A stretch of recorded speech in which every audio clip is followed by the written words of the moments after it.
నా నామమును ఉచ్చరించుట వలన నేను వారిని ఆశీర్వదించెదను. సంఖ్యాకాండము 6వ అధ్యాయము 26వ వచనము. దేవుని ప్రజలైన ఇశ్రాయేలీలతో దేవుడు మాట్లాడుతున్నాడు. నా నామము ఉచ్చరించటం వలన లేదా నా నామమును పలుకుట వలన, నా నామమున ప్రార్థించటం వలన నేను వారిని ఆశీర్వదించదను. నా నామము అనేది చాలా శ్రేష్టమైనది.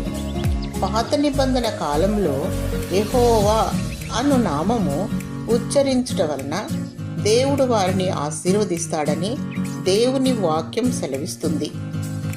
ఆ నామం ఎంతో శ్రేష్టమైనది. నా నామము ఎంతో ఉన్నతమైనది. నా నామమునకు చెందవలసిన ఘనతను, మహిమను వేరొకరికి పోనిచ్చువాడను కాదు అంటున్నాడు ప్రభువైన యేసుక్రీస్తు వారు. నా నామము భూలోకములో అన్నిటికంటే శ్రేష్టమైనది, ఉన్నతమైన నామము. నామము అనగా పేరు. ఆయన నామమును ఉచ్చరించుట వలన మనము దీవించబడతాము.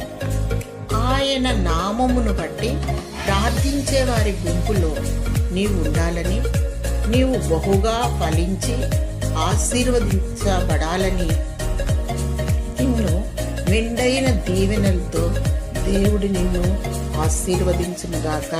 ఆమేన్.